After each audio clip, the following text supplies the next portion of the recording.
In aerospace and defense, and across complex manufacturing, success isn't just about delivering products. It's about delivering programs on time, on cost, and at scale.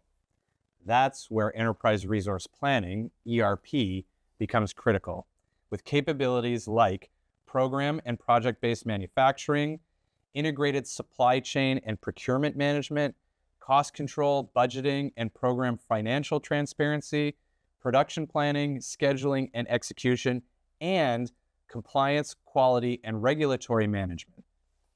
In aviation, that's managing production and sustainment across complex aircraft programs.